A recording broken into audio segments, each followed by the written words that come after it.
Hi,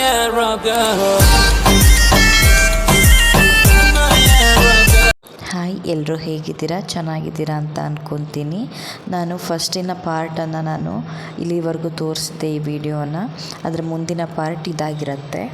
ಈ design ಮಾಡಲಿಕ್ಕೆ ನಾನು 1 ಇಂಚನ್ನು ಮಾರ್ಕ್ ಮಾಡಿಕೊಂಡೆ. ಹಾಗೆಯೇ ಬಾರ್ಡರ್ ಪೀಸ್ಗಳನ್ನ ತಗೊಂಡಿದ್ದೀನಿ, ಮಾಡ್ಕೊತಾ ಇದ್ದೀನಿ.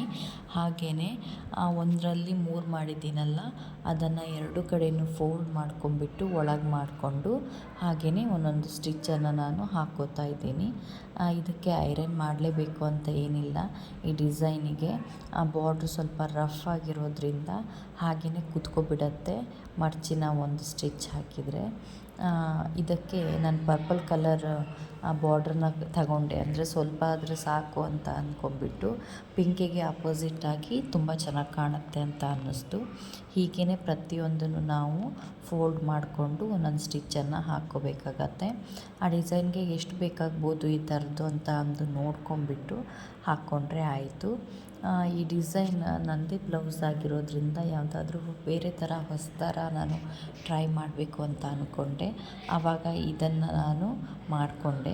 1 ಇಂಚನ್ನು ನಾವು ಮಾರ್ಕ್ ಹಾಕ್ಕೊಂಡಿದ್ವಲ್ಲ, ಅಷ್ಟೇ ಆಗಬೇಕು ಅಂತ ಇಲ್ಲ. ಅದಕ್ಕೆ ಎಷ್ಟು ಬೇಕಾಗತ್ತೆ ನೋಡ್ಕೊಂಬಿಟ್ಟು ನಾನು ಹೆಚ್ಚು ಕಮ್ಮಿ ಎಷ್ಟು ಬೇಕಾಗ್ಬೋದು ಅಂತ ನೋಡ್ಕೊಂಬಿಟ್ಟು ಸರಿ ಮಾಡಿಕೊಂಡು ಅದರ ಮೇಲೆ ಇಟ್ಕೊಂಡ್ಬಿಟ್ಟು ಸ್ಟಿಚ್ಚನ್ನು ನಾನು ಹಾಕ್ಕೋತಾ ಇದ್ದೀನಿ.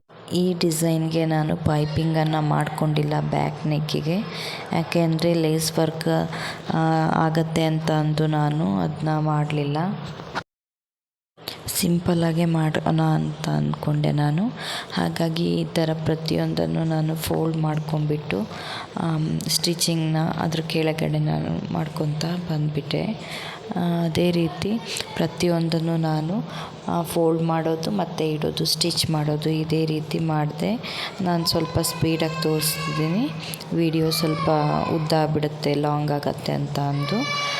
ಒಂದೊಂದು ಸ್ಟಿಕ್ಕಲ್ಲಿ ನಾನು 2 ಪೀಸನ್ನು ಮಾಡ್ಕೊಂಡಿದ್ದೆ, ಅಂದರೆ ಉದ್ದಕ್ಕಿತ್ತಲ್ಲ, ಹಾಗಾಗಿ ಅದನ್ನ ನನ್ನ ಕಟ್ ಮಾಡೋದನ್ನ ನಾನು ನಿಮಗೆ ತೋರಿಸ್ಲಿಲ್ಲ. ಹೀಗೆ ಪ್ರತಿಯೊಂದಕ್ಕೂ ಆಯಿತು. ಇವಾಗ ನೋಡಿ, ಫೈನಲ್ಲಾಗಿ ಈ ರೀತಿ ಕಾಣ್ತಾ ಇದೆ. ತುಂಬ ಚೆನ್ನಾಗಾಯಿತು ನನಗಿದು ನೋಡಿ. ನಾವು ಐರನ್ನೇ ಮಾಡಿಲ್ಲ, ಆದರೂ ಇಷ್ಟು ಚೆನ್ನಾಗಿ ಬಂದಿದೆ ಅದು.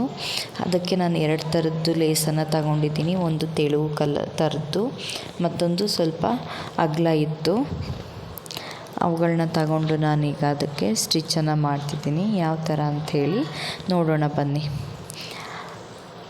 ಫೋಲ್ಡ್ ಮಾಡ್ಕೊಂಬಿಟ್ಟು ದಪ್ಪ ಸ್ಟಿಚ್ ಮಾಡಬೇಕು, ಅಂದರೆ ರಫ್ ಹಾಕ್ಕೋಬೇಕು. ಅಂದರೆ ಅದು ಲೇಸ್ನ ತುದಿ ಬಿಟ್ಕೊಬಿಡತ್ತೆ ಕೆಲವೊಂದು ಸಲ, ಹಾಗಾಗಿ ರಫ್ ಹಾಕ್ಕೊಳ್ಳಿ, ಅಂದರೆ ಹಿಂದೆ ಮುಂದೆ ಮಾಡ್ಕೊಳ್ಳಿ 1-2 ಸಲ.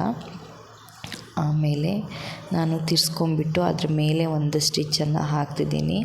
ಯಾವತ್ತೂ ಲೇಸ್ಗೆ 2 ಸ್ಟಿಚ್ಚನ್ನು ನೀವು ಹಾಕ್ಕೊಳ್ಳಿ, ಚೆನ್ನಾಗಿ ಕೂರುತ್ತೆ, ಅದು ಹಾರಲ್ಲ. ಹಾಗಾಗಿ ಮೇಲಿಂದೊಂದು ನಾನು ಸ್ಟಿಚ್ಚನ್ನು ಹಾಕ್ತಿದ್ದೀನಿ, ಅದ್ರ ಕೆಳಗೇ ಇದು ಬರಲಿ.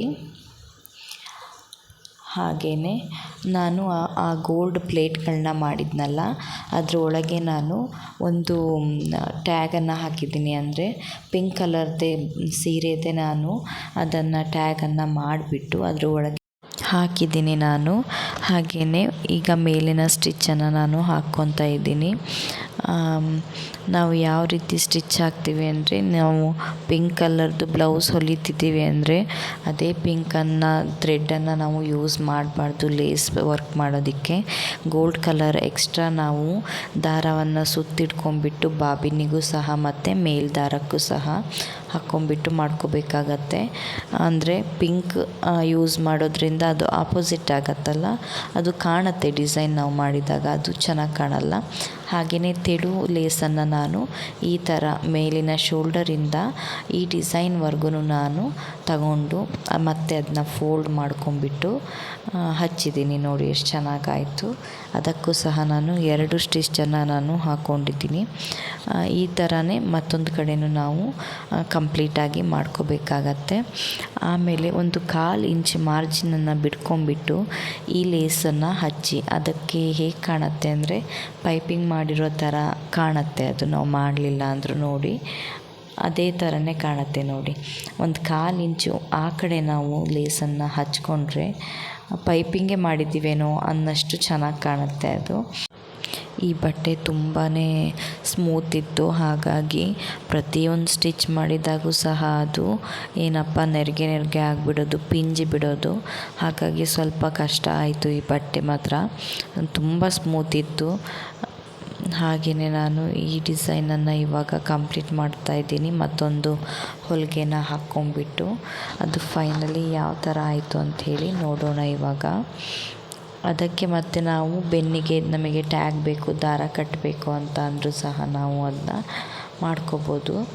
ಅದೆಷ್ಟು ಸ್ಮೂತಾಗಿತ್ತು ಅಂದರೆ ನೋಡಿ, ಎಷ್ಟೊಂದು ಸುಕ್ಕಾಗಿದೆ ಆ ಬ್ಲೌಸು. ಐರನ್ ಮಾಡಿದ ಮೇಲೆ ಚೆನ್ನಾಗುತ್ತೆ ಅಂದ್ಕೊತ ನಾನು ಹೊಲ್ಕೊಂಡೆ. ಅದೇ ರೀತಿ ಇದಕ್ಕೆ ನಾನು 4 ಇಂಚು, ಆ ಕಡೆ 4 ಈ ಕಡೆ 4 ಇಂಚು ನಾನು ಮತ್ತು ಅದಕ್ಕೆ ಟಕ್ಸನ್ನು ಹಿಡ್ದಿದ್ದೀನಿ, ಬ್ಯಾಕ್ ಟಕ್ಸ್. ಹಾಗೆಯೇ ಅದಕ್ಕೆ ನೋಡಿ ಟ್ಯಾಗನ್ನು ಹಾಕಿಬಿಟ್ಟು ಈ ರೀತಿ ಅದಕ್ಕೆ ಇದನ್ನು ಸಹ ನಾನು ಹೊಲ್ದಿದ್ದೀನಿ. ಕೆಳಗಿಂದು ಏನಂತಾರೆ ಅದಕ್ಕೆ ಹೂವನ್ನು ಸಹ ನಾನು ಮಾಡ್ಕೊಂಡಿದ್ದೀನಿ. ಅದಕ್ಕೂ ನಾನು ಲೈಟಾಗಿ ಲೇಸ್ ವರ್ಕನ್ನು ಮಾಡಿಕೊಂಡು ಈ ಥರ ಆಗಿ ಕಾಣ್ತಾ ಇದೆ. ಈ ಡಿಸೈನ್ ನಿಮಗೆ ತುಂಬ ಇಷ್ಟ ಆಗಿದೆ ಅಂತ ಅಂದ್ಕೊತೀನಿ. ನಂಗೆ ತುಂಬ ಇಷ್ಟ ಆಯಿತು. ಹಾಗೆಯೇ ಅದ್ರ ತೋಳಿಗೆ ನಾನು ಪಫ್ ಸ್ಲೀವನ್ನು ಸಹ ಇಟ್ಕೊಂಡಿದ್ದೀನಿ. ತುಂಬ ಚೆನ್ನಾಗಿ ಬಂದಿದೆ ವರ್ಕ್ ಮಾತ್ರ. ಇದು ಎಲ್ಲ ಫುಲ್ ಆದಮೇಲೆ ಈ ವಿಡಿಯೋ ನಿಮಗೆ ಇಷ್ಟ ಆಯಿತು ಅಂದರೆ ಒಂದು ಸಪೋರ್ಟ್ ಮಾಡಿ, ಹಾಗೆಯೇ ಲೈಕ್, ಶೇರ್, ಕಮೆಂಟನ್ನು ಮಾಡ್ಕೊಳ್ಳಿ. ನಿಮ್ಮ ಫ್ರೆಂಡ್ ಅಂದರೆ ಟೈಲರಿಂಗ್ ಫ್ರೆಂಡ್ಸ್ಗಳಿಗೆ ಇದನ್ನು ಶೇರ್ ಮಾಡಿ. ದಯವಿಟ್ಟು ನಮ್ಮ ಚಾನಲನ್ನು ಸಪೋರ್ಟ್ ಮಾಡಿ ಅಂತ ಹೇಳ್ತಾ ನಾನಿವತ್ತಿನ ವಿಡಿಯೋನ ಇಲ್ಲಿಗೆ ಮುಗಿಸ್ತಾ ಇದ್ದೀನಿ. ಇದು ಸೆಕೆಂಡ್ ಪಾರ್ಟ್ ಆಗಿರುತ್ತೆ. ಇಂಥದ್ದೇ ಹೆಚ್ಚಿನ ವಿಡಿಯೋಗಳು ಬೇಕಂದರೆ ನಮ್ಮ ಚಾನಲನ್ನು ವಿಸಿಟ್ ಮಾಡಿ ಒಮ್ಮೆ. ಹಾಗೆಯೇ ನಮಗೆ ಸಬ್ಸ್ಕ್ರೈಬ್ ಮಾಡ್ಕೊಳ್ಳಿ. ಇನ್ನು ಹೆಚ್ಚಿನ ವಿಡಿಯೋಗಳನ್ನು ನೀವು ನಮ್ಮಿಂದ ನೋಡಬಹುದು. Thank you so much.